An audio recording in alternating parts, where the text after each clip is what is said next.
जिस नौजवान डॉक्टर की मृत्यु हुई और उसके बाद उनके परिजन और तमाम साथी न्याय की मांग कर रहे थे, मुझे लगता है कि बहुत देर सरकार ने करी। बहुत पहले अगर वार्तालाप करके समाधान निकालते तो हो जाता। अब कल जाके मामले को सुलझाया गया है और कार्रवाई करी सरकार ने और परिवारजनों को संतुष्ट किया है, लेकिन ये बहुत लंबा समय लगा। इस काम को अगर बहुत पहले कर देते तो इतना लोगों में आक्रोश नहीं होता, नौजवानों को पीड़ा नहीं होती। धूप में, बारिश में लगभग एक हफ्ता तक लोग यहाँ बैठे रहे और सरकार अगर थोड़ी संवेदनशीलता पहले दिखाती तो यह नौबत यहाँ तक नहीं पहुँचती। लेकिन उसके बाद जो कार्रवाई आज सुबह देखा मैंने, लोगों को डिटेन किया जा रहा है, कांग्रेस समर्थित कांग्रेस नेताओं को, हमारे विधायक को, ये बड़ा गलत है।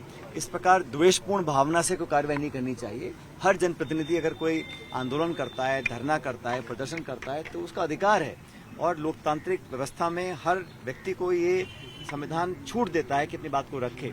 मुझे लगता नहीं किसी ने कोई जानबूझ के कोई कानून की अवहेलना करी होगी, लेकिन अपनी बात को रखना उनका दायित्व, उनकी जिम्मेदारी है।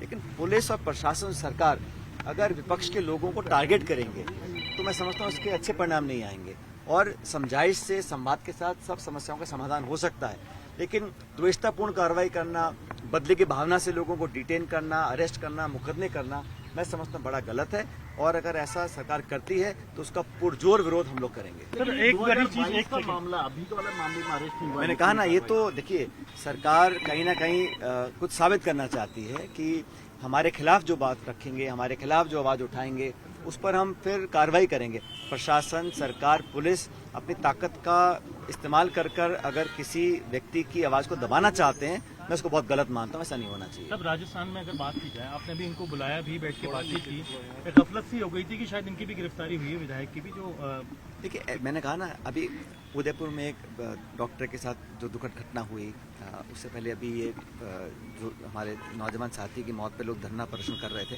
तो ये नौबत क्यों आ रही है? व्यवस्था में कमियां है ना कहीं जो प्रशासन, सरकार का काम करने का तरीका है, जो लापरवाही कहें या एक तरह का जो एटीट्यूड सरकार का काम करने का, वो गंभीर नहीं है। किसी की मौत हो जाना, इससे बड़ा जुल्म और क्या हो सकता है? उस पर आप संवेदनशीलता नहीं दिखा रहे हैं, कार्रवाई नहीं कर रहे हैं, लोगों से समझाइश नहीं कर रहे हैं, जो परिजनों से बात नहीं कर रहे हैं, उनको संतुष्ट करने की कोशिश नहीं कर रहे हैं, तो निश्चित रूप से लोग उग्र होंगे, आंदोलन करेंगे, अपनी बात को रखेंगे।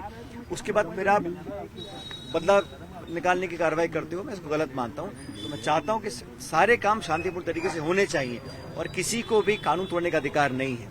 लेकिन अपनी बात को रखना, धरना देना, प्रदर्शन करना, ये तो हर विपक्ष की जिम्मेदारी है। उस जिम्मेदारी को लोग निभा रहे हैं और अगर कोई कानून तोड़ने का काम करता है, हम उसका पक्ष नहीं ले रहे हैं। लेकिन सरकार को भी इस प्रकार की कार्रवाई कर कर संदेश देने की जो कोशिश कर रहे हैं, हमारे जो विरोध करेगा, और ये मैं दोनों के लिए कहता हूँ, केंद्र सरकार भी ऐसा करती है, अपनी एजेंसी का दुरुपयोग करती है और राज्य सरकार भी कर रही है। तो इस प्रकार से लोगों को अरेस्ट करना, डिटेन करना, मुकदमे दर्ज करना, इसको मैं गलत मानता हूं और जानबूझ के इस मुद्दे पर सरकार ने जो मामले को लंबित रखा, उसी का परिणाम है। अगर ये काम एक हफ्ते पहले हो जाता तो नौबत ही नहीं आती। ठीक है। मानसून की पहली बारिश में पूरे राजस्थान। तो सचिन पायलट को आप सुन रहे थे। सचिन पायलट के घर क्योंकि एमएलए अभिमन्यु पूनिया पहुंचे हुए थे और जिसमें उनकी तरफ से कहा गया है कि इस पूरे मामले पर द्वेष की भावना से कार्रवाई की गई है।